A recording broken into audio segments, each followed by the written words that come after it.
Vigilance TV, அஞ்சுவதில் யாதொன்றும் இல்லை, ஆண்டவனை தவிர.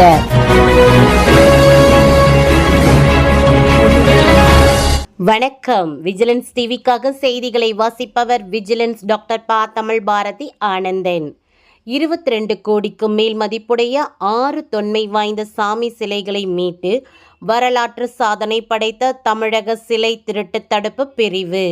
பழங்கால சாமி சிலைகள் கடத்தப்பட்டு வெளிநாடுகளுக்கு விற்கப்படுவதாக கிடைக்கப்பெற்ற ரகசிய தகவலின்படி சிலை கடத்தல் தடுப்பு பிரிவு டிஜிபி சைலேஷ்குமார் யாதவ் ஐபிஎஸ், சிலை கடத்தல் தடுப்பு பிரிவு காவல்துறை தலைவர் டாக்டர் தினகரன் ஐபிஎஸ் ஆகியோர்களின் உத்தரவின்படி சிலை திருட்டு தடுப்பு பிரிவு காவல் கண்காணிப்பாளர் டாக்டர் சிவகுமார் ஐபிஎஸ் கடந்த 3 நாட்களாக விழுப்புரம், திருச்சி, தஞ்சாவூர் ஆகிய பகுதிகளில் முகாமிட்டு சிறப்பு குழுக்களை ஊக்குவித்து வந்தார். இதனைத் தொடர்ந்து சிலை திருட்டு தடுப்பு பிரிவின் 13 சரகங்களிலும் காவல் ஆய்வாளர்கள் தலைமையில் தனிப்படை அமைக்கப்பட்டு தமிழகம் முழுவதும் தீவிர தேடுதல் வேட்டை நடத்தப்பட்டு வந்தது. இந்நிலையில் சிலை திருட்டு தடுப்பு பிரிவின் திருச்சி சரக தனிப்படையானது கடந்த 6/7/2024 தஞ்சாவூர் திருச்சி தேசிய நெடுஞ்சாலையில் வாகன சோதனையில் ஈடுபட்டு வந்த நிலையில் தஞ்சை பெரியார் சமத்துவபுரம் பேருந்து நிறுத்தம் அருகே சந்தேகத்திற்கு இடமாக நின்று கொண்டிருந்த TN 52 M1563 என்ற பதிவெண் கொண்ட நிசா டெரோனா காரை சோதனை செய்தனர். காரின் ஓட்டுநர் மற்றும் அதில் பயணம் செய்த 2 நபர்களை விசாரணை செய்ததில் காரினை ஓட்டி வந்தவர் சேலம் மாவட்டம் கொங்கனாபுரம் பகுதியை சேர்ந்த கணேசன் மகன் ராஜேஷ் கண்ணன், வயது 42 என்பது தெரியவந்தது. உடன் வந்தவர்களில் ஒருவர் மயிலாடுதுறை மாவட்டம். இவர் கொருக்கையை சேர்ந்த வைத்தியலிங்கம் மகன் லட்சுமணன், வயது 64 என்பதும் அவர் காரினை ஓட்டி வந்த ராஜேஷ் கண்ணனின் நண்பர் என்பதும், மற்றொருவர் சேலம் மாவட்டம் கொங்கனாபுரத்தை சேர்ந்த சுந்தரம் மகன் திருமுருகன், வயது 39 என்பதும் அவர் லட்சுமணனின் மருமகன் என்பதும் தெரிய வந்தது. அவர்கள் மூவரிடமும் தனிப்படை போலீசார் விசாரணை செய்தனர். மேற்படி காரினை சோதனை செய்ததில் காரின் உள்ளே அவர்கள் மறைத்து வைத்திருந்த 6 சாக்கு பைகளை கைப்பற்றி அதனை திறந்து பார்த்தபோது அவற்றில் திரிபுரந்தகர், வீணாதர தட்சிணாமூர்த்தி, ரிஷபதேவர், அம்மன், தேவி சிலைகள் என 3 சிலைகள், மொத்தமாக 6 உலோக சாமி சிலைகள் இருந்ததும் கண்டுபிடிக்கப்பட்டது. இது குறித்து விசாரணை செய்ததில் மேற்படி 6 சிலைகளும் 5 ஆண்டுகளுக்கு முன்பு மயிலாடுதுறை மாவட்டம் கொருக்கை கிராமத்தில் உள்ள லட்சுமணனின் வீட்டில் கட்டுமானத்தின் போது தோண்டிய குழியில் இருந்து கிடைத்துள்ளதும், அது குறித்து அரசாங்கத்திற்கு தெரியப்படுத்தாமல் வேண்டுமென்றே மறைத்து அதனை தனது வீட்டில் பதுக்கி வைத்திருந்ததும் தெரியவந்தது. லட்சுமணன் இது குறித்து தனது நண்பரான ராஜேஷ் கண்ணனுக்கும் மருமகனுக்கும் சொல்லியுள்ளார். அதனைத் தொடர்ந்து அவர்கள் இருவரும் கொருக்கை கிராமம் வந்து மேற்படி சிலைகளை பார்த்துள்ளனர். அதன்படி மேற்படி சிலைகளை வெளிநாட்டிற்கு கடத்தி விற்றால் நல்ல லாபம் கிடைக்கும் என்று திட்டம் போட்டுள்ளனர்.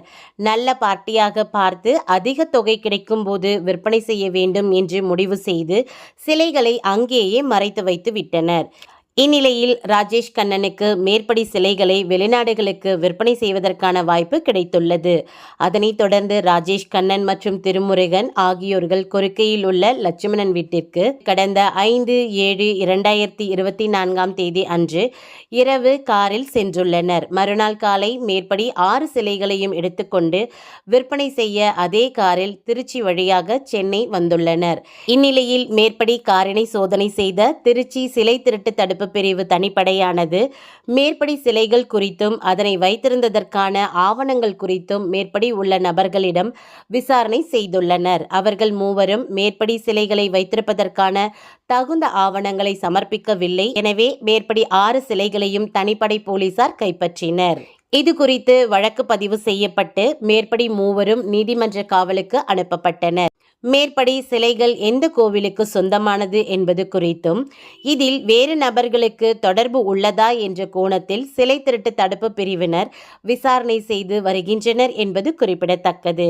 ஒரே வழக்கில் 22 கோடிக்கு மேல் தொன்மையான சிலைகள் எதிரிகளுடன் பிடிக்கப்பட்டது சிலை திருட்டு தடுப்பு பிரிவு வரலாற்றில் முதல் முறை நடந்துள்ளது என்பது குறிப்பிடத்தக்கது. இந்த சாதனையை செய்த அனைத்து அதிகாரிகள் மற்றும் ஆளுநர்களை சிலை திருட்டு தடுப்பு பிரிவு உயர் அதிகாரிகள் மிகவும் பாராட்டினார்கள் என்பதும் குறிப்பிடத்தக்கது.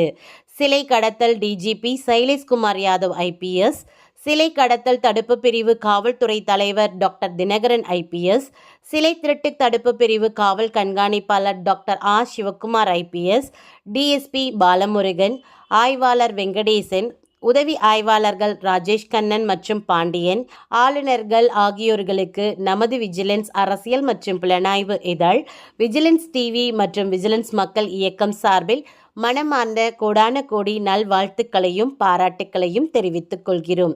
தொடரட்டும் உங்கள் அனைவரின் அற்புதமான மகத்தான காவல் பணிகள்.